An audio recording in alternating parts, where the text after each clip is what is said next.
Halo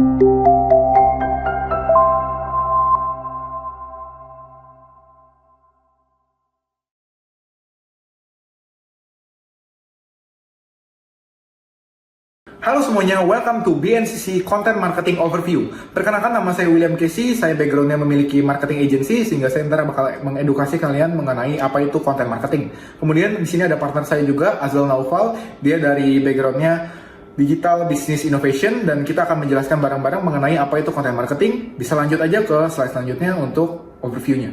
Oke, ini untuk overview materinya kita akan jelaskan tentang apa itu content marketing dan traditional content marketing, terus juga jenis-jenisnya itu seperti apa, strateginya yang kita bisa pakai seperti apa, dan apa yang bisa kita manfaatkan dari opportunity ini untuk content marketing, dan juga cara implementasinya gimana ketika kalian punya bisnis nantinya atau mungkin kalian udah punya. Oke, kita bisa lanjut ke materi selanjutnya. Oke, halo semuanya, dan kembali sekarang dengan saya Azhar, dan saya akan menjelaskan tentang apa itu content marketing. Content marketing itu merupakan sebuah strategi pemasaran dengan cara membuat dan juga menyebarkan konten yang bernilai agar bisa menarik dan juga mempertahankan audiens tanpa langsung menjual dan juga mempromosikan produk, melainkan dengan cara membantu audiens dan menyelesaikan masalah yang sering mereka hadapi sehari-harinya. Oke, selanjutnya saya akan menjelaskan tentang sejarah dari content marketing itu sendiri. Yang pertama yaitu fase content marketing analog, yaitu dalam bentuk majalah dan juga koran, yang pertama kali dikenalkan oleh John Deere di dalam majalahnya yang membantu peternak dan juga petani untuk melakukan efisiensi. Yang kedua yaitu metode siaran yang dilakukan pada abad ke-20. Dalam fase ini bisa dilakukan dengan cara siaran seperti dalam radio dan juga televisi. Dan yang terakhir yaitu ada digitalisasi yang pertama kali dilakukan di abad ke-21, yaitu contohnya seperti platform sosial media, YouTube, blog, dan lain-lainnya yang akan saya jelaskan di materi yang akan datang. Oke, selanjutnya ada perbedaan tentang marketing tradisional dan juga content marketing. Yang pertama, pendekatan itu sendiri. Untuk tradisional marketing langsung promosi dan juga jualan, di mana content marketing akan memberi konten bermanfaat dan juga membangun hubungan yang dapat membantu menyelesaikan masalah yang dialami oleh audiens itu sendiri.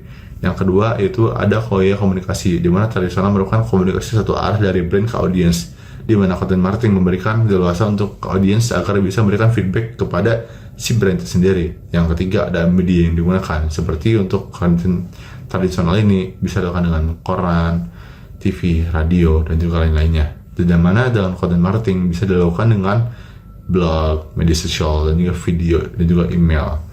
Oke, yang keempat yaitu ada pengukuran keberhasilan, key metrics of success, di mana di tradisional ini tidak bisa diukur langsung dengan data yang valid, di mana dengan content marketing bisa langsung track dengan data yang bisa diakses langsung oleh pengiklan itu sendiri.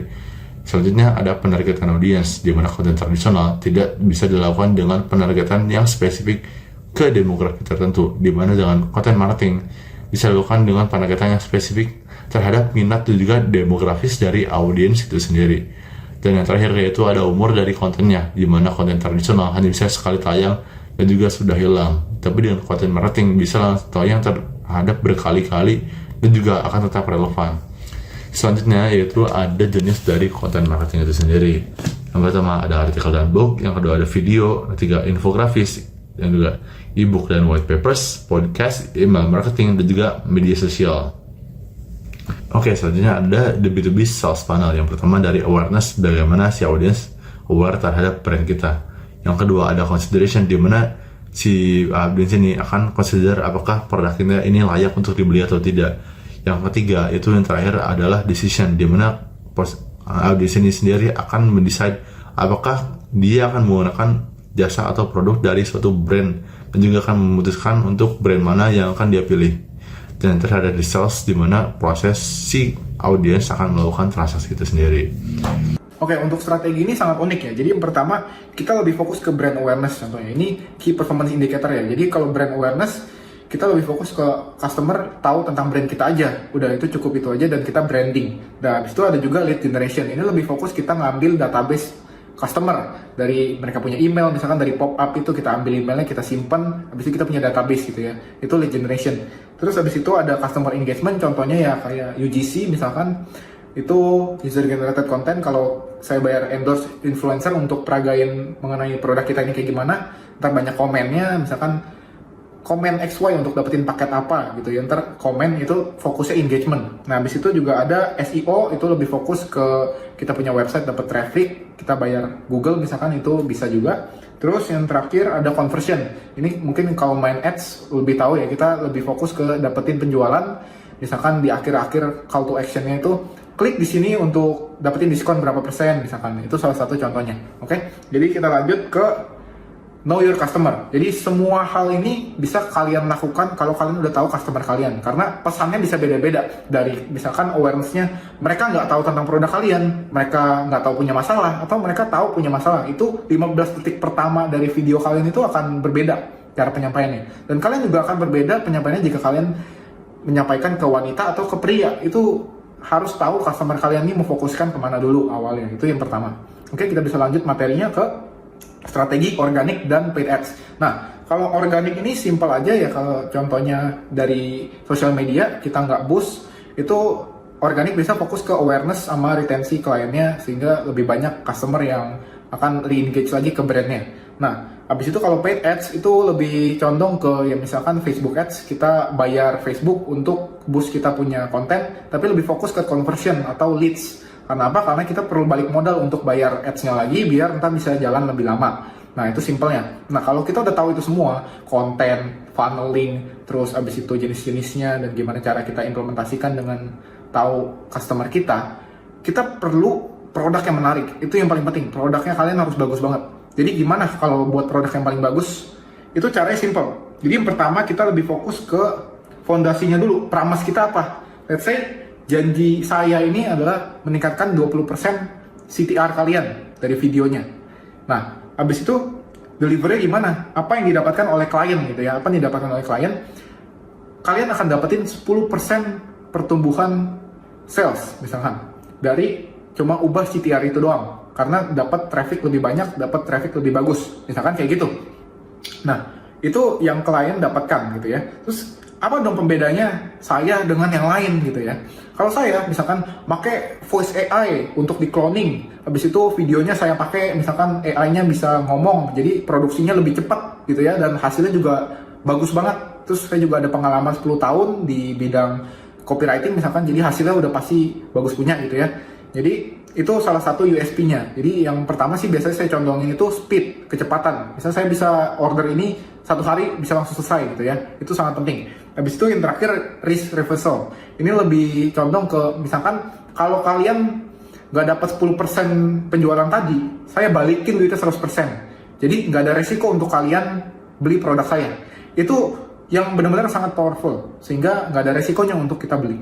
Nah, itu salah satu contoh untuk membuat offer. Kita bisa lanjut ke materi selanjutnya. Nah, Oke, selanjutnya ada opportunity in content marketing. Di sini saya akan menjelaskan bahwa datanya pada awal tahun 2024, sekitar 49,9% dari total populasi di Indonesia sudah menggunakan sosial media. Di mana jika kita ambil datanya, bahwa di Indonesia sudah memiliki populasi hingga 280 juta lebih jiwa. Dan kita ambil setengahnya dari tersebut, berarti sudah 140 juta jiwa di Indonesia memiliki sosial media. Dan juga akhir 2024 masih sedikit UMKM yang sudah menyentuh digitalisasi, membuat kompetisi dalam konten marketing lebih renggang.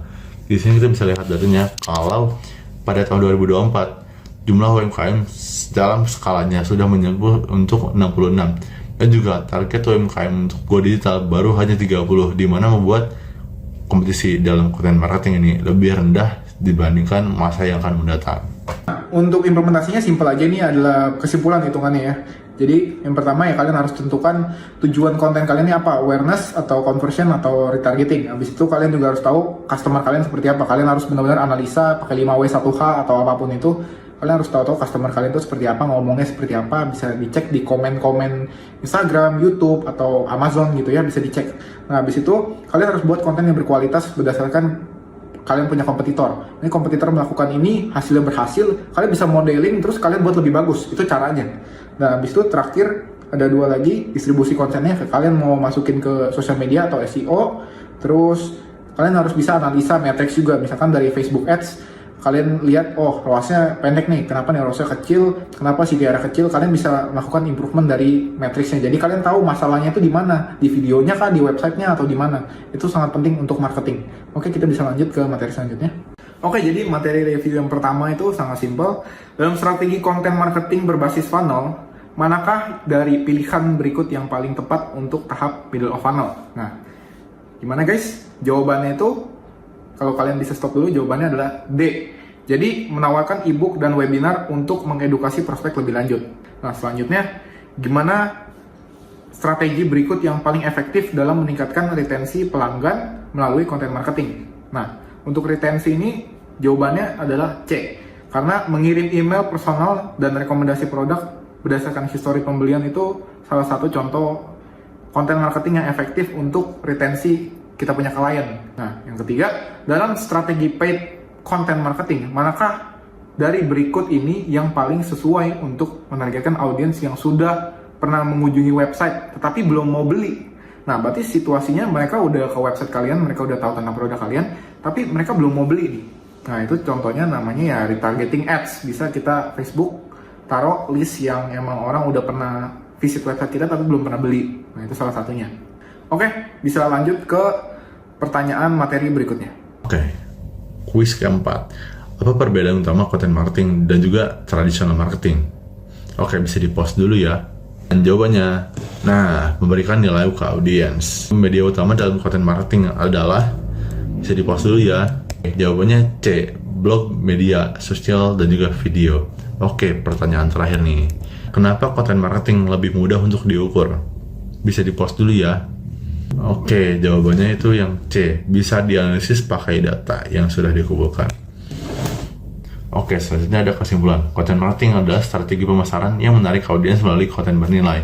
Berbeda dari pemasaran tradisional yang langsung menjual produk, perkembangannya dari media cetak hingga digital membuat lebih efisien, interaktif, dan tepat sasaran. Menjadi peluang besar bagi bisnis di era digital. Sekian, terima kasih dari saya Azhar Noval dan juga Casey. See you in the next content. Bye.